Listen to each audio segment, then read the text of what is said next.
안녕하십니까. JTBC 시사진단 시작하겠습니다.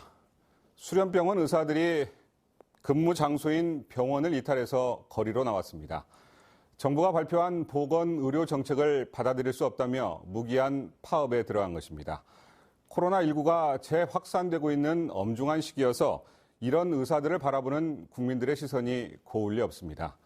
의사는 의사 나름대로 이유가 있겠지만 환자를 볼모로 자신들의 주장을 관찰하려 한다는 비판의 목소리가 나오고 있는 것도 사실입니다.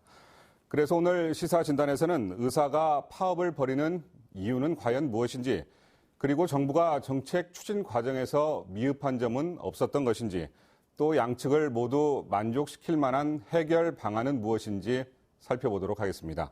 자, 오늘 토론을 위해서 세 분의 패널 나오셨습니다. 안녕하십니까? 안녕하십니까? 자, 먼저 토론에 앞서서 현재 의사 파업 현황과 환자 불편은 어느 정도인지를 좀 알아보고 가야 될 것 같습니다. 제가 김 원장님한테 좀 여쭤보겠습니다. 현재 파업은 이제 전공의가 주도하고 있지 않습니까? 예. 전공의들을 보통 우리들은 이제 레지던트로 알고 있는데요. 병원에서 어떤 역할을 하는 분들인가요? 이 의과대를 졸업을 하면 처음에 이제 수련 과정에서 인턴 1년 하고 이제 레지던트 과정으로 4년 차도 있고 내과 같은 경우 3년으로 바뀐 경우도 있고 그래서 평균 4년 정도 수련을 받는 기간을 그런 의사를 레지던트의 수련 전공이라고 하고요. 그 과정에서 이제 전문의를 딴 다음에 펠로우로 보통 2년 정도, 3년 정도 그 추가적인 그 교육을 더 지도도 하고 또 교육도 받고 이런 과정들이 있습니다. 그 부분들이 전임의라고 합니다. 현재 처음 이 사태가 시작됐을 때 전공의 선생님들이 시작을 했고, 이제 그 후에 전공의 선생님들이 구속되고, 뭐 그런 고소되고 이런 상황을 보고 전임의 선생님들이 이건 아니다 해서 함께 나와서 현재는 거의 대부분의 전임의들이 지금 서울 지역도 계속 확산 추세로 나가고 있고, 7일부터는 카톨릭 의대 전체 전임의나 교수들도 다 휴진을 할 계획이라고 합니다. 상황이 너무나 안타깝고. 예. 숫자가 굉장히 많고 또 하는 일들도 굉장히 많은 것 같아요, 전공의들이. 그렇죠. 지금 전공의들이 하루 일주일에 보통 80시간 근무를 할 정도의 로딩량이라면 그분들의 그 로딩이 사라진 그 병원은 큰 공백이 있을 수밖에 없고, 그것을 그래도 백커버를 해줬던 전임의 선생님들이 해줬는데 그분들도 나와버리면 이제 오로지 남는 것은 교수님들밖에 없는 거죠. 예, 알겠습니다. 지금 이제 전공의 파업이 열흘 넘게 이어지고 있고 파업 참여도 굉장히 높습니다. 근데 이제 문제는 전공의 파업으로 시민들이 가장 불안하게 생각하는 건 뭐 중환자실, 응급실, 분만실 뭐 이런 것들이 잘 유지되고 있느냐 뭐 이런 건데요. 어떻습니까? 이 중환자실에 있는 환자, 입원 환자가 파업을 했다고 해서 의사가 없으면 그 환자는 죽겠죠. 예. 그 중환자실은 거의 어떤 형태로든지 교수님들이 끝까지 지키실 거라고 믿고요. 그다음에 새로 오는 신규 응급실로 내오는 환자들은 이제 미리 사전에 컨트롤을 해서 2차 병원이나 2차 중소병원이나 이쪽으로 가는 경우가 많고, 부득이한 경우에는 이제 새로운 신환을 받기가 좀 힘들어질 것 같고요. 병원 내어놓기 전에 미리 사전에 전화를 해서 입원이 가능한지 진료가 가능한지를 사전에 확인을 하시는 것이 훨씬 낫겠습니다. 어쨌든 정상적인 상황은 지금 아니고 있고요. 이제 최근에 이제 국회까지 나서서 중재안을 마련했는데 이제 해결 기미가 전혀 없습니다. 자, 의사협회나 전공의들은 어느 정도 수준의 약속이 있어야 현장에 복귀하겠다는 건가요? 실제 의지를 저희들이 이제 만나보면 한번 최근에 있었던 일인데요. 모 전공의 협의 회장님이 아침에 오늘 실사를 받았습니다. 내일 확인서를 띄우러 온답니다. 라고 하시더라고요. 그래서 제가 그랬습니다. 그 확인서 띄면 정말 부재받기 어려운 상황이 닥칠 수도 있는데 우선 확인서 올 때까지라도 너희들이라도 먼저 복귀를 해라 라고 말을 했어요. 그랬더니 그 전공의 선생님이 하는 말이, 저는 복귀하지 않을 겁니다. 그리고 제가 혼자 들어갈 수 없습니다. 저는 어떤 형태로도 여기에 굴복하지 않을 겁니다 하고 다음날 정말 복귀를 안 했더라고요. 그리고 실제 확인 명단에도 들어가 있더라고요. 의지가 저희들하고는 세대가 한 20년 차이가 나니까, 근데 생각이 훨씬 더 자유분방하고 한번 옳다고 생각하는 거에 대해서는 거의 밀어붙이는 그런 세대라고 이해를 하시는 게 낫겠습니다. 알겠습니다. 지금 이제 어쨌든 뭐 파업 이유를 좀 하나씩 살펴봐야 될 것 같습니다. 이제 가장 첨예하게 지금 입장이 갈리는 게 의대 정원 늘리는 문제인데요. 가장 갈등이 큰 사안이고, 정부는 2022학년부터 10년간 4,000명의 의사를 추가 양성하겠다고 밝혔습니다. 매년 한 400명씩, 1년에 400명씩 늘리겠다는 거죠. 자, 이 가운데 이제 3,000명은 특정 지역에서 의무 복무하는 지역 의사로 이렇게 지금 저기 잠깐 나오고 있습니다만, 지역 의사로 육성하고 나머지 500명은 역학조사관, 중증외상, 소아외과 등 특수 분야 인력, 나머지 500명은 기초과학, 바이오 분야 연구 인력으로 충원한다는 계획인데요. 자, 이 같은 정부 계획에 의사들이 강하게 반대하고 있는데 먼저 의료계 입장 좀 들어보고 얘기를 좀 나눠야 될 것 같습니다. 왜 이렇게 강력하게 반대하시는 이유가 뭔가요? 처음에 시작은 의사협회에서부터 이제 문제 제기를 했고요. 그 문제 제기한 가장 문제는 의사들과 전혀 사전에 협의 없이 일방적으로 당정협의회가 7월 14일 날 이루어졌지 않습니까? 그날 이 네 가지 안건을 거의 일사천리로 통과를 시켰고 그 다음 정책으로 나오니까 그렇게 나온 다음에는 그 전에 그 이후에 있었던 것이 현재 다수당인 민주당이 모든 것을 한다고 하면 다 모든 것이 없지 않습니까? 그런 불안감을 가지고 있는 상황이었습니다. 근데 그런 상황이었는데 전국의 선생님들하고 이제 이런 문제에 대해서 전국의 선생님들 사실 이런 의료 현장에 대해서 잘 모르고 그러는데 실제 이제 개원이나 어떤 의료계 지도자들이나 이렇게 해서 현 상황이 이런 상황이다라고 얘기를 하니까 그때부터 이제 이들이 공부를 하기 시작한 것 같아요. 처음에는 왜 하는데요? 라고 했던 애들이 이제는 거꾸로 저한테 가르치고 있거든요. 이렇게 하면 이건 안 됩니다. 이렇게 할 정도로. 그러니까 지금 일단, 정부는 국내 의사 수가 부족하다. 그리고 의료계에서는 충분하다. 이렇게 보고 계시는 거죠? 일단. 의사 수에 대한 부분으로 예. 그들한테 가장 화가 나는 것은 이 대통령께서 취임사에서 말씀하셨던 것이 생각나는데요. 기위는 평등할 것이다. 과정은 공정할 것이다. 결과는 정의로울 것이다라고 말한 부분이 대전협에서 뭐라고 말씀하셨는군요. 의료 정책에 추진되는 과정은 공정하지 못했다며 의료 정책에서 부여되는 기위는 평등하지 않을 것이다. 변화된 의료 정책으로 인해 국민들이 받아들이게 될 결과는 정의롭지 않을 것이다라고 했습니다. 이게 어떤 거군요. 누구는 의대를 3년, 4년씩 재수해서 시험 보고 합격해서 전국 랭킹 1%에 들어갔는데 누구는 추천에 의해서 두르는 똑같은 의사 자격증을 준 그런 불공정한 과정이 불공정하다는 것에 대해서 가장 분노하는 것 같습니다. 그래서 만약 이걸 정원을 확대하는 거나 이런 부분, 의사 수를 확대하는 부분에서도 이 부분은 정말 정부에서 신경을 써야 할 것이 기회나 모든 것이 균등해야 하고 그 공공의대에서 나오는 그 자원들도 공평하게 모든 것이 선택도 그렇다면 아까 금방 말씀하신 대로 일부 그 추가로 뽑는 학생들에 대해서 이제 그런 불만이 있다고 그러면 만약 그 학생들이 이제 수능이나 뭐 이런 것들을 통해서 들어오게 되면 그 부분은 받아들이실 수가 있는 건가요? 숫자를 그렇게 늘리는 건? 수능에서 따로 별도로 예를 들어 지역 제한으로 해서 우리가 그러니까 정원을 400명을 늘린다는 건 아니 제가 그걸 받아들인다는 개념이 아니라 가장 분노하는 것은 기위균등이나 기위가 불공정했다는 것이고 정원을 확대하는 것을 받아들인다는 의미로 말씀하시면 안 되고요. 그런 상황이고 근데 그것이 가장 화가 나는 거라고 보고요. 이제 두 번째는 이제 지금 정부가 이 전공의하고 처음 만났을 때부터 이 신뢰가 깨졌지 않습니까?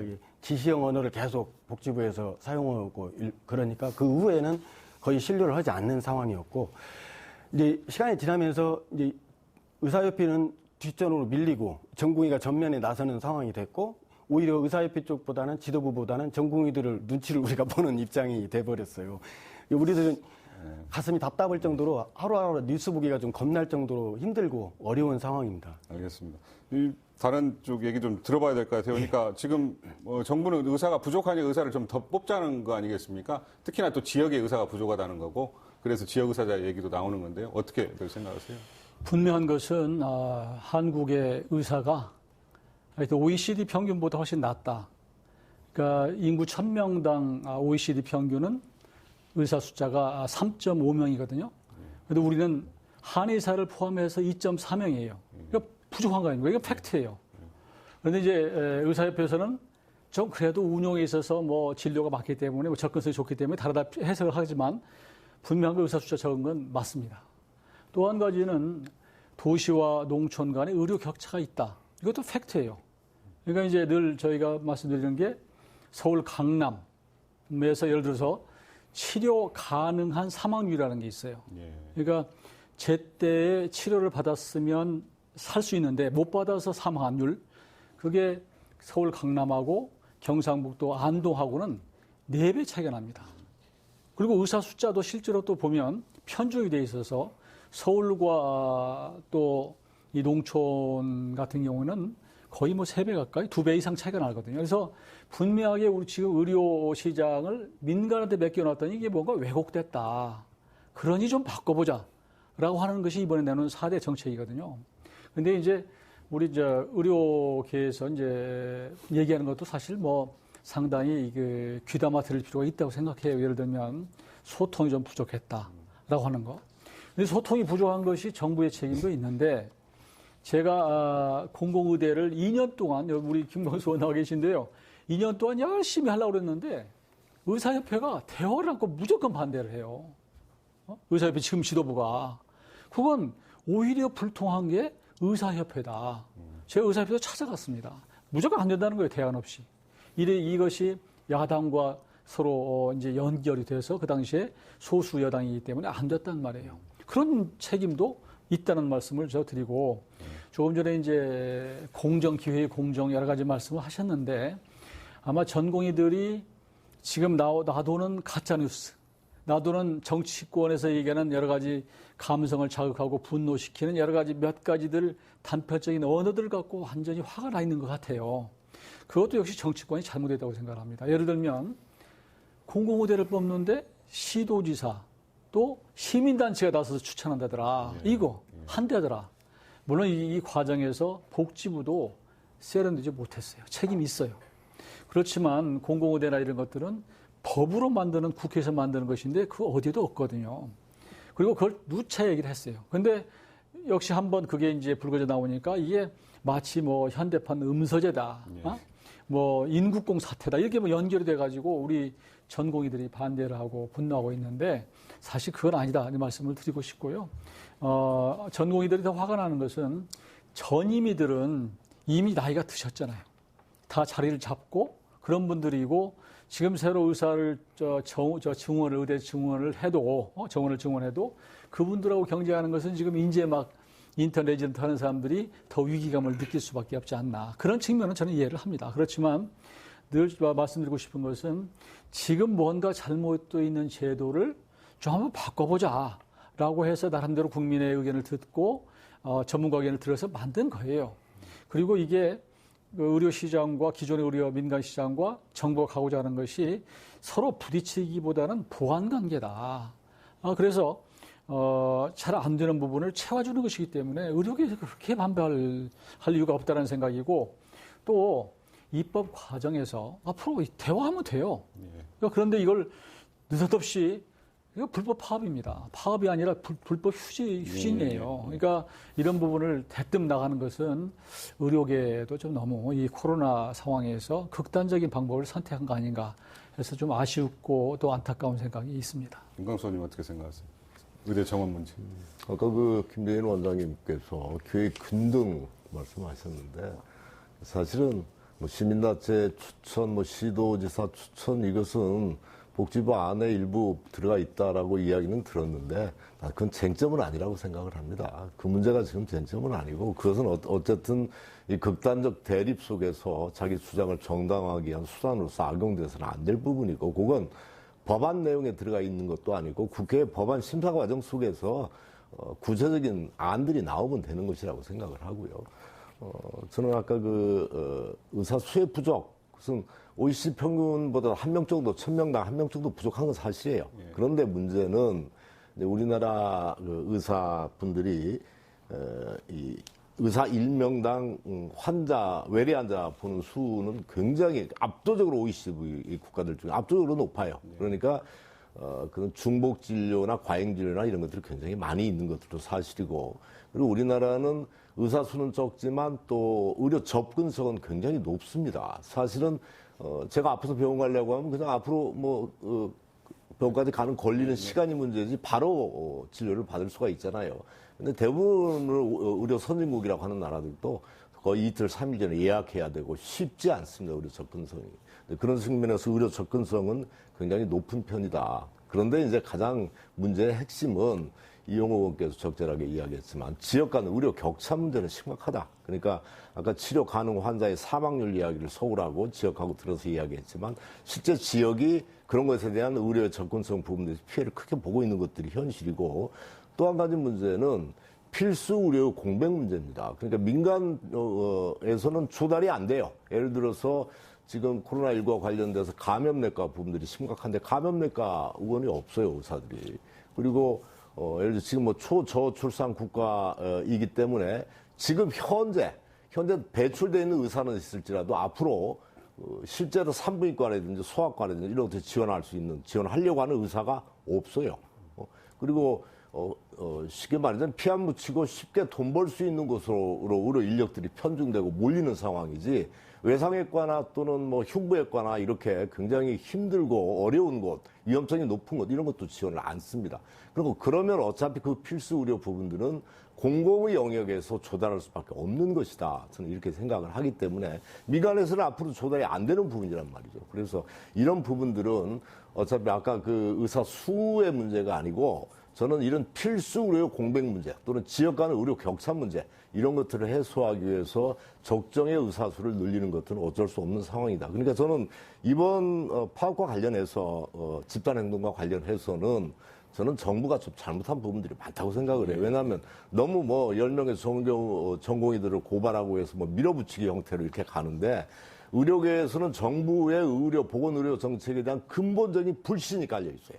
그리고 의사들 스스로의 내가 참 이렇게 교육받고 이렇게 어려운 과정을 통해서 의사가 됐는데 하는 자괴감 같은 것들이 굉장히 심한 것 같아서요. 만나보니까.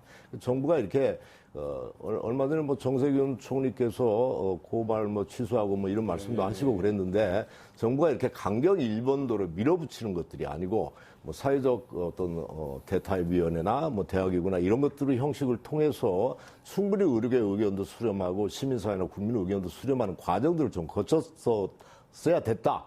그 과정들을 거쳤으면 제가 말씀드린 지역 간 의료 격차 문제나 필수 의료 공백 문제나 이런 문제가 내용적으로 제기될 수밖에 없고 그리고 그런 부분들에 대해서 어떻게 대안을 마련할 것인가 하는 것들에 대해서 함께 고민하면서 지금 남원의 공공의대나 이런 부분들이 이야기될 수밖에 없는 과정이 있었는데 너무 강경 일본도를 밀어붙인 것들은 큰 문제였다 이렇게 생각을 하고 있습니다. 제가 말씀드리겠습니다. 이용 의원님께서 말씀하신 그 OECD 그 얘기는 우리나라가 의사가 10만 명이거든요. 근데 10만 명에서 1년에 3,056명이 나오니까 10만 명에서 1년이면 3,556명이 늘어나면 3.3% 정도 증가됩니다. 근데 OECD는 0.5% 증가되고 있거든요. 그러면 실제 OECD에서 의사 증가율은 0.5%고 우리나라 의사 증가율은 3.3%예요. 그러면 6배죠. 6배로 증가를 해요.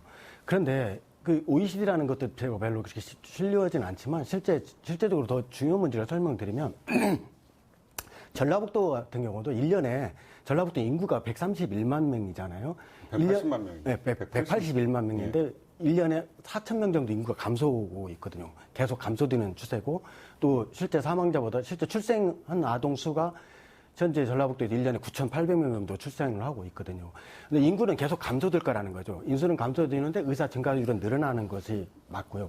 그 다음에 문제는 이 20년 전이나 10년 전이나 시골에 종사하는 것은 인구 10,000명당 의사 수는 정확히 말하면 1.2명이 있습니다. 1.2명에서 2.2명이 전혀 변화가 없어요.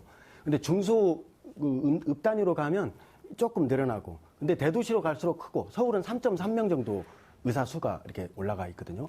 그러면 결국은 대도시 쪽으로 의사가 가는 것은 어쩔 수 없는 상황이고 인구 밀도로 본다면 전라북도 같은 경우는 사실은 이 작은 도시인데 우리는 면적도 좁아요. 면적도 좁은데 의사 수가 많을 수밖에 없는 것이 그 인구에 비해서 비슷한 데가 충청북도인데 비해서 우리가 훨씬 의대 졸업하는 학생 수가 여기는 253명이나 졸업해요. 대학교 2개에.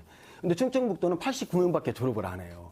근데 전라남도는 인구는 우리하고 비슷한데 서울, 광주 빼고요. 근데 비슷한데 거기는 의과대 하나도 없어요. 그렇다면 그것에 대한 부분이 꼭 반드시 남원에 대한다. 이거는 이제 그때 당시에는 의대 정원에 딱 묶여있는 그 TO 49명에 대해서 남원에 생기는 것에 대한 것을 누가 이의를 제기하는 사람이 없었어요. 그런데 정원이 확대되는 상황에서는 이제 이것이 문제가 달라질 수가 있잖아요.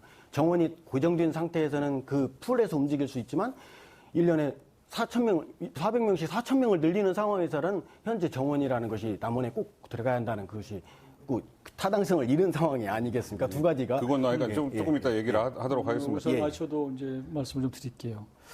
그러니까 OECD 평균보다 우리가 좀 작은데 꼭 뭐 이렇게 앞으로 여러 가지 뭐 이렇게 인구 감소 이런 걸 생각하면 꼭 작지도 않을 수 있다 이런 말씀이시잖아요. 증가율이 의사의 증가율이 증가율이 높아지고.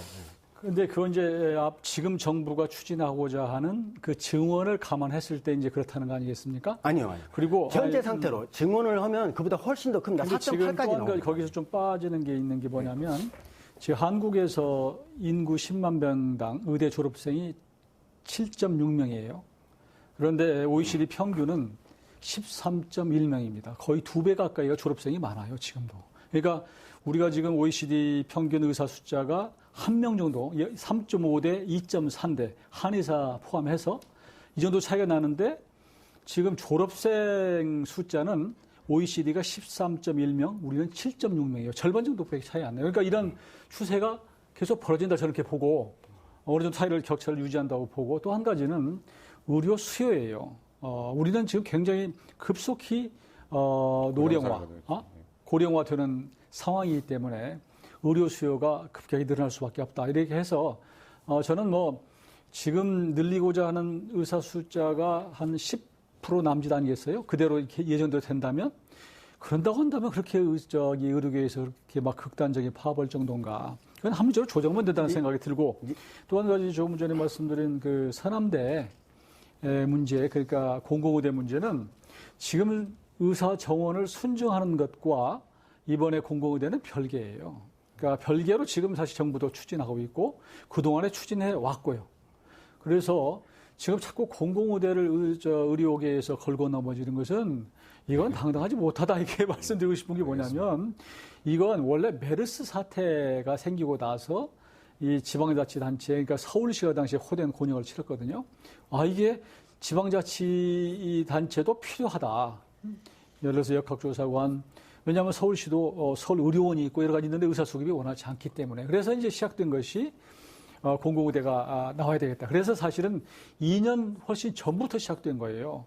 그러니까 이 부분을 이번에 의사 숫자가 적어서 순증, 그러니까 의사 정원을 늘린다는 거고 좀 별개로 주셨으면 좋겠고 지금 교육부나 이렇게 이제 에서 의대 정원을 묶어놓은 것은 광역단체 중심으로 지금 시도별로 묶어놨어요. 그러니까 지금 서남대 의대가 폐교되고 나서 있는 정원이 전라북도에 있고 원래 이게 전라북도에 줄 때도 의료가 낙후된 지리산권 이런 이제 취지 갖고 준 것이기 때문에 이걸 살려서 정원 내에서 한번 민간 의료 시장에서 잘못한 것을 정부가 해보자. 라고 하는데 의사협회가 혈사 발목을 잡을 이유가 없다고 생각해요, 저는. 알겠습니다. 의원님께서 그렇게 말씀하시는데 그거 약간 좀 안 맞는 내용이 의대 정원을 증가할 때 정부에서 말씀하실 때 의대 정원이 50명 이내에 있는 학교와 그다음에 국립의과대학을 제외한 의과대학에 대한 정원을 신청을 해서 추가적인 인원을 뽑는다고 그렇게 얘기를 하셨어요. 근데 그쪽을 보면 그쪽에 있는 병원, 그쪽에 그 학교 대학을 면면히 살펴보면 울산의대라든지 현대 아산병원에 있는 거기나 삼성에 있는 성균관의대라든지 또 동국대라든지 뭐 기독교에 있는 카톨릭이라든지 대부분 재벌과 관계되어 있는 그런 것과 많이 이 혜택을 가장 볼 수 있는 지역 의과대학이 바로 그 작은 대학들인데 이게 재벌과 많이 관여될 수밖에 없는 거고. 근데 그들 의과대학들은 이제 인력을 증가시키는 경우는 예를 들어 의대 학생 수를 이렇게 증가하는 것을 여러분들이 생각하는 것처럼 의대 정원만 늘린다고 해서 뚝딱 의사가 나오는 것이 아니라는 거예요. 그것을 정확히 아셔야 할 것이 의사고시를 보기 위해서는 대한의학교육평가원에서 이게 매년이 아니고 이게 인증을 받습니다. 인증을 받는데 2018년도에 인증에서 유예를 받은 대학이 3군데나 되고요. 이름을 말하기가 좀 명예가 있어서 말을 못 하겠는데 또 다시 재검 받은 경우가 5군데가 있어요. 이 8군데 대학에서 인증평가를 유예 처분을 받은 상황이거든요. 그 이유는 뭔가 현재 기존에 있는 40개 의과대학 자체도 현재 교수진이라든지 인력 확보나 여러 부분에서 아주 열악한 상황 속에서 실습도 없이 그냥 실습 대신 강의로 대체하는 이런 열악한 상황들이 있고, 이번에 전북대 같은 경우는 방이 한 방에 150명 들어가는 방에 220명이 앉아갖고 서서 강의를 듣고 이런 상황들. 또 하나는 의사 수가 늘어나는 것을 옛날에 그 전에 한번 의사 수를 줄인 적이 있었잖아요. 그때 제일 먼저 세브란스에서 10%를 우리는 빼달라. 제대로 교육이 안 된다. 이건 200명을 데리고는 도저히 수업이 안 된다. 그래서 학교에서 요청을 해서 인력을 줄였어요. 강의라는 것이 교육의 질이라는 것이 200명을 두면 여기서 강의판 끝에까지 마이크로 울리면 거의 안 들려요. 그렇게 그 교육 환경이 그렇게 열악한 상황에서 계속 애들을 양상할 수도 없는 거고. 그러니까 제가 조금 이번 의료계한테 아쉽다는 게 이런 여러 가지 대안들을 좀 얘기를 하고 했으면 좋은데 무조건 늘리면 안 돼. 이런 프레임으로 가버리는 것 같아서. 훌륭한 의사가 나오는 걸 저희들도 원하죠. 그래서 지금 또 그런 것도 있는 것 같아요. 제가 20년 전에 취재도 했습니다만 의학분업 때 사실상 의료계가 완패를 했거든요. 이번엔 밀려서는 안 된다 뭐 이런 것도 좀 있는 것 같고. 그런 건 아닙니다. 아까 말씀드렸지만 정부의 의료 정책에 대한 근본적인 좀 불신이 깔려 있어요. 이게 왜냐하면 아까도 3,057명으로 의대 정원이 묶여 있지 않습니까? 이게 지금 20년째 묶여 있지 않습니까? 10년째 묶여 있습니다. 그러니까 그동안에 뭐 의료 숙관 문제라든지 또는 뭐 여러 가지 그동안의 의료계 내부에 일시적으로 봉합됐던 부분들이 이번에 한꺼번에 좀 터진 것 같아요. 근데 이제 개선해야 될 것을 이번에 많이 제기를 하고 했으면 제가 봤을 때는 좀 풀릴 수 있는 문제인데 충분히 좀 대화를 더 많이 할 필요가 있겠고, 저는 우리 김재현 원장님한테 물어보고 싶은 게 필수 의료 인력의 붕괴, 그러니까 기피과 문제를 어떻게 해결할 것인가, 이 문제에 대해서는 의료계에서 반드시 책임을 가져야 된다고 생각을 해요. 실제로 민간 의료 시장에서는 절대 이 과에 지원을 안 씁니다. 물론 국가에서도 과목별 의료 수가의 조정 문제도 심각하게 고려해야 되고, 뭐 산부인과이신데 산부인과의 의료 수가도 좀 많이 높여야 되고, 또 기피과에 대해서 충분히 의료 수가를 보상을 해줘야 되고 하는 부분들이 있는데, 문제는 이제 그렇게 하려고 하면 재화는 한정돼 있기 때문에 결국은 국민이 부담하는 의료보험료를 올리지 않고는 안 되는 거란 말이죠. 한쪽의 의료수가를 높이면 어떤 과는 의료수가를 더 낮춰야 되는 문제가 생기기 때문에 그러면 반발이 너무 심해서 안 되는 거 아닙니까? 그래서 의료수가 문제도 민감한 문제이지만 어쨌든 간에 현실에 맞게 좀 조정해야 되는 문제도 있다라고 생각을 하고. 알겠습니다. 지금 우리 의대 정원만 가지고 너무 오래 얘기를 한 것 같아서요. 좀 쟁점이 많지 않습니까? 네 개 쟁점 중에 사실상 세 번째 그 한방 첩약 관련된 문제하고 비대면 진료는 크게 뭐 부딪히는 것 같지는 않아요. 어떻게 생각하세요? 그래요? 비대면 진료 이 부분도 원격 의료, 사실상 원격 이거 진료. 의사협회에서 극력 반대합니다. 네. 근데 지금 코로나19 때문에 지금 네, 한시적으로 지금 운영이 되고 있거든요.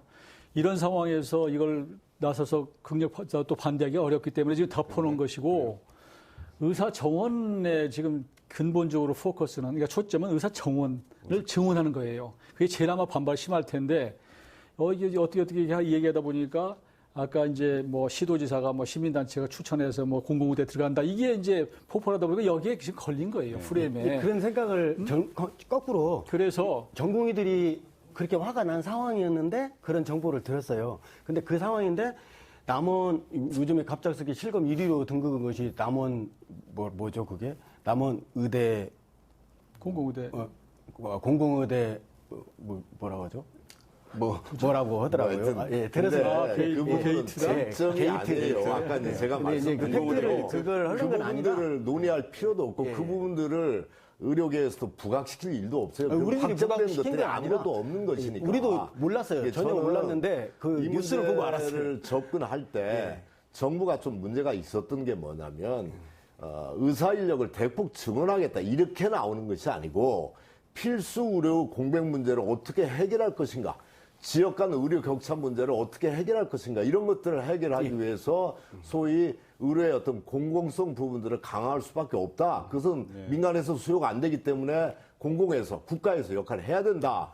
그 속에 이제 의사인력 증원 문제가 함께 따라가는 거고, 이렇게 가는 것들이 옳았는데, 통괄적으로 의사인력을 앞으로 10년간 4,000명 증원하겠다. 이렇게 해버리니까, 이게 지금 의료계의 반발을 심하게 부딪혔던 거고, 제가 아까 물어봤던 대로 의료계에서도 사실은 뭐 기피과의 문제, 필수 의료 인력 붕괴 문제, 이 문제를 어떻게 해결할 것인가 하는 것들에 대해서도 의료계에서도 대안이 있어야 되는 거란 말이죠. 그 부분들에 대해서 고민을 해야 되고, 그리고 그것이 민간에서 조달 안 된다라고 하면 공공의 영역에서 해결해야 될 부분들도 인정을 해야 되고, 저는 그렇게 생각을 해요. 예, 잘 들었습니다. 네. 필수 의료로 보면 제가 산부인과 의사의 회장이니까 산부인과 얘기부터 먼저 드리겠습니다. 산부인과 의사 수가 부족해서 출산 현장에 시골에 없는 것이 아닙니다. 산부인과가 현재 보험 수가로 따져서 분만을 유지하고 시골에서 아기를 받으려면 30명 정도는 있어야만이 분만을 해요.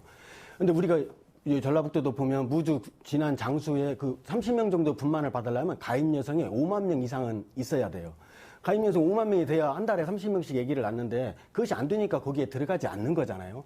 그러면 30명이 안 되는 분만을 하더라도 유지될 수 있도록 수가 체계를 개편하면은 충분히 들어갈 사람들 많거든요. 현재도 나는 산부인과 외에는 정말 한 것이 없어. 난 죽을 때까지 할 거야. 이런 원장님들 많거든요. 그런 그분들이 가서 아기를 셋을 받든지 넷을 받든지 소신껏 할 수 있도록 지역 가산제를, 제가 주장하는 것이 지역 가산제거든요. 그 취약지구에 가서 출산하면은 병원 개설비부터 그다음 분만할 때 유지하는 데까지 인건비라든지 없는 산부인과를 지으려고 했더니 1년에 들어가는 돈이 30억이 넘게 들어가요. 근데 그분들이 자기들이 운영할 때 조금씩 정부에서 도와주기만 한다면 돌아가시는 날까지 최선을 다할 거예요. 그러니까 이런 식으로 의사가 부족해서 시골 취약지구에 있는 것은 아니라는 거고요. 또 하나는 중증에서 말씀드렸던 그 감염내과나 이 부분을 이제 제 부분은 아니지만 감염내과 부분도 마찬가지지만 모든 감염내과 의사가 많이 있을 필요가 없어요. 저도 감염질환 환자 봐요. 다 보고. 그런데 이번과 같은 코로나나 메르스나 이런 것은 특수한 상황에서는 감염내과 정말 전문의가 있어야 돼요. 그 전문의가 컨트롤 타워 역할을 하는 거예요. 지난번에 대구 사건이 있을 때 감염내과 민간은 하나도 참여 안 했다. 우리를 화나게 만들었던 사건이 있는데 사실은 민간이 하나도 관여한 게 아니라 현재 빅5 병원에 있는 감염내과 교수님들이 30명이 다 내려갔어요. 생활지수센터에 다 내려가고 처방전 오더 다 냈어요. 그러면 거기에 그 한 명만 컨트롤 타워가 있으면 돼요. 오더 다 내주면 나머지는 의사들이 나머지 처치들을 하면 되는 거 아니에요. 감염내과 의사가 그렇게 많은 필요가 없는 거죠. 거기서 컨트롤 타워 역할을 해주고 가이드라인을 잡아주면 돼요. 그런 유능한 인재들이 그리 와서 도와준 거잖아요. 근데 지금 상황에서는 지금 서울에서 갑자기 환자가 지금 폭증하고 있어요. 그러니까 현재 남은 베드가 응급실이 23베드밖에 안 남았다고 하더라고. 근데 아무도 민간 의료기관에서 협조를 안 해요. 이게 서로 신뢰가 깨졌을 때는 앞으로 어떤 더 불행한 일이 닥칠지 모르잖아요. 하루빨리 이 문제를 제기한 분이 바로 정부고, 정부가 원인 제공을 했으니까 지금 문제를 빨리 조기에 해결하는 것만이 코로나를 잡고 국민들한테 도움이 되고, 일단은 안 하겠다. 철회를 하고 그 다음에 코로나가 종식된 다음에 추후에 다시 논의해도 절대 늦지 않는다는 생각이. 우리 김 원장께서 말씀하신 것은 대안이 아니에요. 지금 현재 상황을 이야기하는 거고, 네. 산부인과 현재 배출돼 있는 의사분들이 이제 연세 드셔서 사망하고 없어지면 후배 산부인과 의사가 없으면 어떻게 앞으로 분만 인프라가 완전히 붕괴되는데 어떻게 할 겁니까? 그러니까 지금 산부인과 부분들도 마찬가지고, 예를 들어 감염내과도 컨트롤타워 한 명만 있으면 된다고 그러는데 그렇지 않아요. 실제로 코로나 이런 것들이 아주 팬데믹 현상으로 장기화될 때 현실적으로 감염 부분들의 전문 인력들이 훨씬 더 많이, 그리고 앞으로 코로나 바이러스와 같은 이런 변종 바이러스들이 창궐할 수 있는 가능성들이 굉장히 높아가고 있는 것들이 현실이란 말이죠. 대비해야 되는 거죠. 외상외과나 이런 것도 마찬가지예요. 민간에서 지원 인력이 없는데 그러면 어떻게 할 것인가? 그것은 공공의 영역에서 해결할 수밖에 없는 부분들이 있는 거죠. 그것은 의료계에서도 인정을 해야 되지, 현실적으로 지금 안 돼 있는 부분들까지도 강변하게 해서는 안 된다고 생각을 하고, 그래서 공공의료를 좀 강화해야 된다. 그래서 필수 의료 인력들을 좀 양성해내야 된다. 그것에 우리 지역에 있는 남원의 어떤 서남대 폐교대 49명의 정원들을 그대로 확보해서 유지하는 이 서남대 공공의대나, 근데 정부가 지금 이번에 공공의대 하면서도요, 서남대 공공의대 부분들뿐만이 아니고 여러 개의 공공의대들을 동시에 지금 추진하려고 하는 계획들을 사실 내용적으로 안고 있거든요. 이러기 때문에 이제 서남대도 지금 사실은 우리 지역의 수건 사업임에도 불구하고 막혀버린, 어떻게 보면 혼돈에 빠져버린 이런 부분들이 있는 거죠. 그런데 어쨌든 공공의료, 필수 의료 인력의 양성 부분들에서 함께 고민을 해야 된다, 저는 그렇게 생각을 합니다. 저도 한 말이 할게요. 그러니까 이제 지금 말씀하신 대로 산부인과가 처해 있는 현실을 충분히 저는 이해를 합니다. 실제로 그동안에 이제 출산율이 2, 막 3 될 때, 그때 한참 호황기를 누리다가 지금 사실은 한 세대가 지나면서 굉장히 출산율이 뭐 0.9, 이하로 떨어진 상태니까 없죠. 그런 상태이기 때문에 지금 당장은 이제 산부인과 의사가 적다고 보기는 어려운 측면도 있을 거예요. 그러면 그분들을 위해서 수가를 적절하게 올려줄 필요가 있다. 그거 저도 동의를 합니다. 그런데 이 수가를 출산율에 연동해서 그러면 계속 올려줄 것이냐 하는 부분도 사실 생각을 해봐야 될 것이고요. 근본적으로는 이 출산율을 올리는 문제, 이 부분도 국가 차원에서 생각해야 되는 것인데 출산율을 마음대로 올릴 수 있는 건 아니잖아요. 그러니까 그래서 산부인과는 조금 특수한 측면이 있다 이렇게 봐요. 그런데 문제는 이제 응급외상이나 흉부외과. 저도 답답해요. 예를 들면 쌍꺼풀 수술하는 비용보다 수가가 예를 들어서 무슨 폐암 수술하는 게 훨씬 적다 이런 얘기도 있고. 그래서 2009년도에 흉부외과 수당을 지금 100%를 올렸거든요. 그리고 이제 외상 같은 경우에 외과도 한 30% 수당을 이제 수가를 올렸는데 그 이후에 그러면 올린 만큼 많은 의사들이 지원을 했느냐? 꼭 그렇지는 않은 것 같아요. 그렇죠. 문제가 뭐냐면 지금 2018년도 기준으로 보니까 흉부외과 1인당 1년에 한 5,600만 원 정도 지급한 셈이에요. 의료보험공단에서. 그래도 실제로 나와 있는 데이터는 여전히 흉부외과는 절반 좀 넘는 정도의 지원자밖에 안 나오는 상황이거든요. 그래서 이건 오로지 돈 문제 갖고만 해결될 것은 아니다라는 말씀을 드리고 싶고 실제로 돈 문제로 또 연결시킨다고 해도 지금 지역의 의사가 제가 알기는 돈을 더 많이 벌어요. 실제 뉴스에서 봤는데 제가 통계 그런 사람 없습니다. 그거 알려주세요. 저도 가고 싶은데. 제가 통계 그런 것 같아요. 의료원에 의료원도 지방 의료원에 지방 의료원에 하여튼 뭐 이게 5억까지 받으시는 공모를 분이 있다고 했더니 최근에는 5억 5천까지 올라갔다. 목포 의료원 같은 경우는 5억 3천이라고 그래요. 거기 빨리 그리 가야겠네. 산부인과 아닌지 모르겠어요. 예. 여하튼 산부인과는 안 그런 가요. 상황이고 제가 알기는 서울 수도권에서의 의사 평균 연봉보다 전남 지역의 의사의 평균 연봉이 더 높은 것으로 제가 봤어요. 실제로. 그래서 오로지 이 문제를 수가의 문제는 결국은 돈의 문제거든요. 이걸로 꼭 해결되는 건 아니다. 라고 얘기를 하니까 의사들이 뭐라고 그러냐면 아니 그러면 왜 예를 들어서 당신은 왜 서울서 활동하냐? 왜 농촌으로 가지? 어떤 인터뷰 보니까 기자한테 그러는 기자 당신은 왜 서울서 있습니까? 지역으로 가지. 의사들도 돈만 보고 한다는 아니라는 거죠. 인프라나 문화나 자식의 교육이나 여러 가지 문제가 복합되어 있기 때문에 불가피하게 대도시와 농촌에 그런저런 격차가 생기고 그러다 보면 결과적으로는 지역에 있는 어르신들 이런 분들에 대한 의료에 좀 낙후나 이런 좀 격차가 있으니 이런 부분을 국가 차원에서 좀 돈을 많이 들여서 지원해서 좀 해보자. 이게 과연 나쁜가?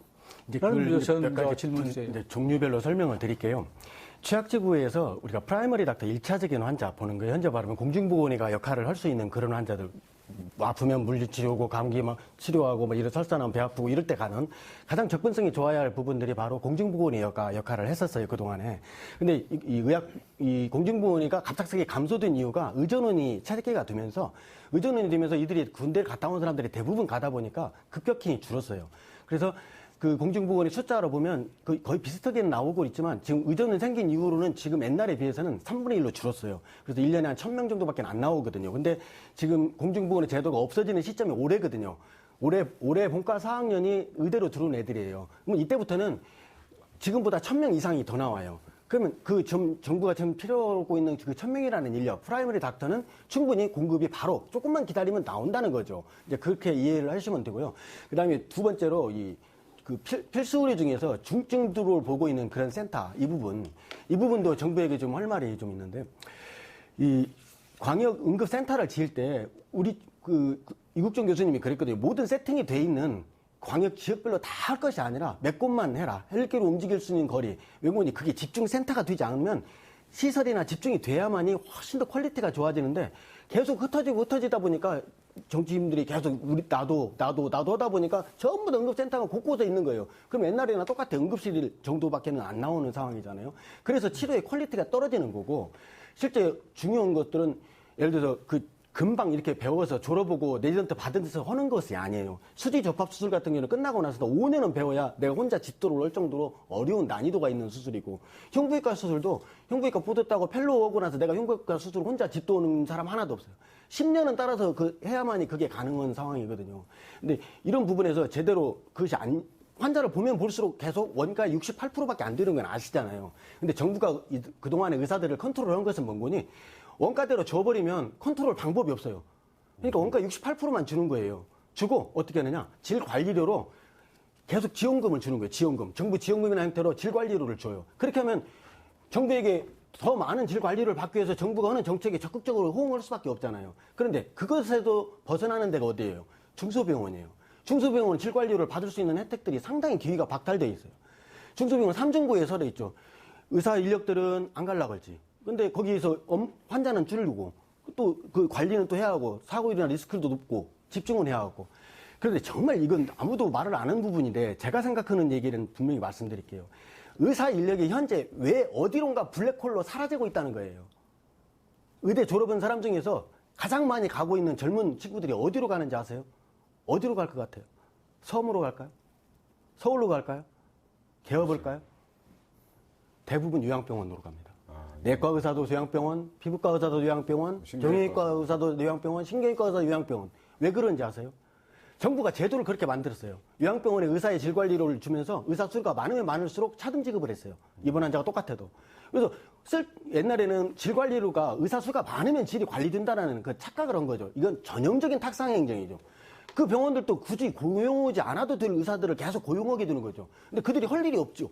업무량이 10명이 그 안에 앉아있는데 산부인과에서 예를 들어서 의사 10명이 있으면 직원이 보통 100명이 넘게 나와야 합니다. 업무량이 엄청나게 많습니다. 로딩이.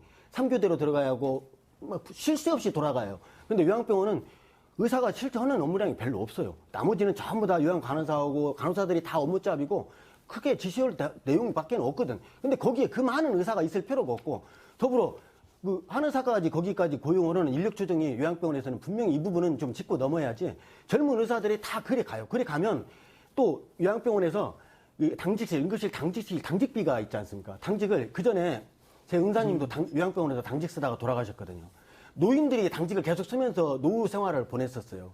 근데 이게 노후 생활이 요양병원이라는 데가 원장님. 그래서 사망하게 돼서 그거에 젊은 친구들이 많이 별로 가게 돼서 예, 그래서 의사들의 수가 아니라 현재 있는 의사들을 재배치를 하는데 제도적인 보완이 좀 필요하다는 거죠. 이게 서로 얘기하다 보면 끝이 없고요. 아니, 그러니까, 이건 그러니까 정말, 지금 젊은 의사들이 사라져서 요양병원을 간다는 거 아니에요? 예. 결국은 돈 보고 하는 거 아니에요? 더 편하고. 훨씬 그러니까 월급도 더 많이 그러니까 받고. 지금 민간 시장에 두니까 문제가 있다는 것이고 또 지금 지적하신 대로 국가의 제도도 보완할 점이 있다고요. 그러니까 그런 차원에서 자꾸 히포크라테스 선선을 했지만 사람이라는 게 돈 더 대우받고 처우 더 좋은 데 가는 건 인지상정이에요. 그러니까 그런 차원에서 그런 부분은 또 그런 분들 존중을 하고 또 보완할 건 보완하고. 그러나 늘 공백으로 있는 부분을 좀 해보자. 아까 뭐 이제 감염병 감염 이제 그 전문하신 분들을 얘기했지만 사실 감염도 늘 뭐 보니까 메르스 사태 때나 지금이나 역학조사관 차이가 없어요. 근데 말씀하신 대로 불났을 때만 소방관이 필요하듯이 사실은 이런 감염병은 뭐 대대적으로 생길 수도 있고 평소에 없을 수도 있어요. 그렇지만 이분들이 부단히 연구를 할 수밖에 없다. 그리고 요즘에는 이게 앞으로 연구의사, 이분들이 꼭 병원에만 있어야 되는 게 아니고 특수한 분야에 예를 들어서 바이오가 됐든지 뭐 의학 부분에 있어서 좀 세계적인 경쟁력을 가질 측면도 있어서 이런 부분에 대한 좀 인력도 좀 필요한 거 아니냐.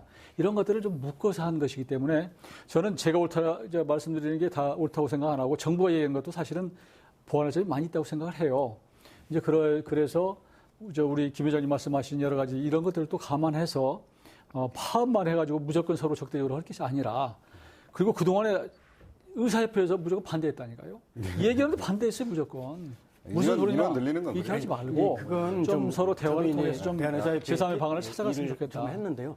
실제 그렇게 반대를 하게 만든 것은 서로 상호 신뢰가 깨진 상황이기 때문에 신뢰가 깨진 상황에서는 계속 감정 싸움으로만 계속 갈 수밖에 없는 거 아닙니까? 지금이라도 늦지 않았으니까 서로 허심탄회히 지금 급한 불부터 끄고 했으면 좋겠다. 합리적 대화하셔야 되고 그러니까 지방에서는 그런 이야기들을 해요. 지방 병원에서는 서울의 의사의 급의 2배를 준다고 그래도 안 온다고 그래요. 병원에서는. 그러니까 기본적으로 그 어떤 교육이나 뭐 문화나 이런 환경적인 인프라나 이런 것들이 취약하기 때문에 안 오는 거죠. 그래서 아까 여러 가지 그 의료 종별, 과목별 의료 수가의 조정 문제와 함께 지역의 어떤 의료 격차를 해결하기 위한 그런 공공의 노력들도 함께 가야 된다. 그건 확실하다. 이렇게 생각을 하고요. 저는 아까 뭐 절절하게 의료 현장의 이야기를 했는데 정부의 어떤 디테일한 정책의 잘못으로 인해서 생기는 여러 가지 문제들은 굉장히 많이 있다고 생각을 해요. 저도 이제 국회에서 20대 그 보건복지 쪽 활동을 하면서 뭐 지적도 하고 그랬는데, 근데 그런 거기 때문에 이제 의료계에서 이런 문제에 대해서 적극적으로 개선할 수 있는 과제를 넘겨주고 국회나 정부나 함께 머리를 맞대고 이 문제를 풀기 위해서 같이 공동의 노력을 기울이고 최소한 어떤 접점을 찾아내고 이런 노력들을 함께 해야 되는 것이지, 아까 제가 말씀드린 대로 이번 이 집단 행동이 어떤 정부의 어떤 의료 정책에 대한 근본적인 뿌리 깊은 불신들이 의료계에 있기 때문에 이게 지금 강경일본으로 가는 거거든요. 그러니까 이제 저는 정부의 근본적인 정책이나 이번 과정 속에서 정부가 잘못한 부분도 분명히 있다고 생각하지만 의료계도 특별하게 이렇게 강경일변도로만 이렇게 치다르면서 이 4개 사항이 관철되지 않으면 우리는 절대 안 내려온다. 이렇게 그냥 항복을 받아내려고 하는 이런 자세로 가면 안 된다. 그것이 기본적으로 그렇게 됐을 때 국민들의 입장에서는 환자의 생명을 볼모로 자기 이득을 취한다라고 하는 그런 생각밖에 국민들은 안 하기 때문에 의료계도 좀 합리적인 대안들을 함께 마련해 가려고 하는 그런 노력들을 해야 된다 이렇게 생각을 합니다. 알겠습니다. 이제 의사 수가 늘어나는 부분에 대해서는 일본이 7년 전에 그 의사 수를 700명씩 늘렸어요. 늘리고 10년 정도 지났는데 그 이후에 의료비 총액이 2.5배나 증가됐어요. 왜 그럴까요? 의사 수가 늘어난 것하고 의료비가 증가되는 것과 무슨 상관이 있을까요? 이렇게 이해하시면 됩니다. 변호사를 그 대학원으로 만들어서 변호사가 많이 지금 배출이 됐잖아요. 그러면 사건 수임 건수가 늘어날 수밖에 없죠. 마찬가지로 이 의료와 이 전문직들의 어떤 거는 수요 공급에 뒤집어지는 거예요. 공급이 수요를 결정하는 거거든요. 근데 그 많은 부분에 대한 비용이 증가될 거고, 비용이 증가된다면 국민들도 건강보험료를 더 많이 올려줘야 한다는 것을 인정을 해야 하는 상황이라고 봅니다. 알겠습니다. 지금 우리가 쟁점이 4가지가 있는데 사실 지금 의대 정원 확대 문제만 가지고 지금 시간이 거의 다 됐습니다. 끝날 시간이. 그래서 다음에 또 할 수는 없을 것 같고요. 근데 이게 시간이 너무 모자라서 다른 문제들은 뭐 공공의대는 아까 조금 나왔으니까요. 처박급여 얘기를 한번 해볼까요? 그거 저는 그게 이제 의료계는 유효성이나 안정성 심사가 생략돼서 의약품을 보기 힘들다는 입장이시죠? 예.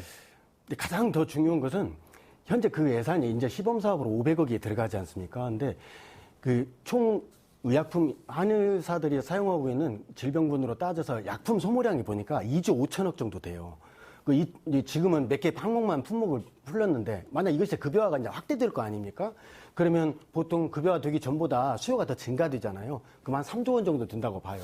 그렇게 되면 이 3조 원이 이 한 파이 속에서 건강보험에서 한의학에서 늘어나는 거잖아요. 이것이 늘어나면 이만큼의 우리 쪽으로 들어올 돈이 빠져나가는 거잖아요. 이 3조 원이라는 돈은 항암시장에서 항암제, 우리나라 국내에서 소요되는 모든 항암제의 가격이 3조 원 정도 들어가요. 현재 돈이 없어서 비싸서 항암제 치료를 못 받고 본인 부담 80%를 내고 있는 그 암 환자들이 전부 다 무상으로 치료할 수 있는 금액이에요. 그렇게 가장 지금 한의사들이 최저급여가 나쁘다 이걸 떠나서 지금 그것이 시급한 것이 아니다는 거죠. 긴급성이 없는데 왜 지금 하필이면 이때 이렇게 하느냐. 그리고 우리가 재정 상황도 지금 문재인 케어 이후로 많이 안 좋아지고 좀 어려운 때 이런 것이 있어서 문제가 되고 다른 여러 가지 얘기들은 빼고 이 부분이 가장 중요하다고 생각합니다. 그래서 국민들은 그냥 보기에 이거 밥그릇 싸움이다 이렇게 보는 거예요. 처박급여 문제가 지금 당장 금방 나온 문제가 아니고 상당히 오래전부터 제기됐던 문제이고, 물론 이제 그동안에 무슨 뭐 최여공 한의사 회장이 정부 문재인 계획을 지지하면서 이것을 얻었다 뭐 이런 많은 이야기들이 저 국감에서 나왔었는데, 저는 이게 지금 시범 사업으로 가는 거고, 그러니까 의료보험을 처박에 적용하자는 거잖아요. 처박이라고 하는 것은 예전에 10개씩 묶어서 이렇게 그 한약 하는 건데. 탄약이잖아요, 탄약. 그렇죠. 그런데 이제 지금 문제가 되는 것은 이게 이제 탕비실에 가서 섞어서 이제 짜내는데 과연 원료 성상이 제대로 들어가 있는지, 중국산 낮은 재료를 써서 뭐 중금속 오염이나 뭐 이런 문제는 없는지, 그러니까 어떤 표준화시킬 문제 또는 과학화시킬 문제, 이런 문제가 남아있는 거라고 생각을 하고, 저는 이것이 이제 어떤 이번 시범사업 과정 속에서 우리가 충분히 이야기를 하고, 또 한의학계도 마찬가지고 시민사회도 마찬가지고 이런 과정들을 거치면서 이제 이거 할 것인가 말 것인가 하는 것들은 또 다시 결정하는 문제라고 생각을 하고, 안정성에 대한 평가 부분인데요. 그러니까 그것을 시각적으로 무조건 넘겨서 이관을 반대한다 한다는 우리도 이렇게 신뢰하겠어요. 나가실 일이 아니라고 하는 저는 거죠. 이게- 한의사협회 내에서 안정성 평가를 한다는 것은 문제가 알겠습니다. 있다고. 근데 근데 이미 이건 건강보험료를 내는 국민들이 결정해야 될 문제 아닌가요? 의사들이 걱정해야 될 문제가 아니고. 아니, 저는 그렇게 의사들께서 아니, 얘들 국민들은- 그러니까 의료계가 국민 건강 생각해서 모든 수단을 동원해서 죽어도 맞겠다 이렇게 표현을 했어요. 근데 그렇게 이야기를 하니까 국민들에는 이게 제한은 한정돼 있어, 의료보험 액수가. 그래서 이것을 서로 한의학계하고 의학계하고 가져가려고 밖으로 싸움하고 있다. 그럼 이거 하나만 이렇게밖에 안 말씀드릴게요. 보인단 말이죠. 제가 꼭 이 얘기는 드려야겠어요. 이번에 이제 한의학 그거 할 때 네 부분이 있어요. 되게 우리 산부인과의 생리통, 그 다음에 안면신경마비, 뇌졸중이 있었지 않습니까? 이 뇌졸중 문제. 저희 아버지가 이번에 뇌졸중으로 쓰러졌거든요. 췌장암 알고도 이겼고 뇌졸중으로 쓰러졌는데도 자식이 빨리 발견해서 골든타임 3시간 안에 치료가 들어가서 지금 옛날이랑 똑같이 거동을 잘 하시고 문제가 없어요. 그리고 그런 상황이 만약 한약을 먹었다면 아버지가 한약방을 하셔요. 한약을 먹었다면 어떻게 됐을까? 아버지가 좀 이상해. 밥 먹는데 손이 이쪽 힘이 떨어진다는 게 아무것도 아니에요. 이거 떨어지고 기운이 좀 없어야 이거거든요. 이거 가지고 이게 혹시 뇌졸중인갑다 하고 바로 처치에 들어가요. 이번에 그래서 이 경우에 한약을 답답해지네. 한의사 분이 좀 오해가 있는 것 같은데요. 이번에 이제 적용하고자 하는 것은 이게 이제 수술을 하고 예를 들어서 암 환자나 그 외 심혈관 환자나 뭐 이렇게 수술하고 나서 후유증을 치료할 때 차벽으로 하는 아주 한정적으로 하는 것이고요. 한정적으로 하는 이미 안전성이나 이런 부분에 있어서는 건전심의위원회에서 이번에 하여튼 오랫동안 해서 안전하다고 본 거예요. 그리고 비용 대비 효과성은 그러니까 어떻게 저도 근데 지금 뭐 개인적인 것을 일반화할 수는 없지만 저는 감기 걸리면 한약 먹습니다.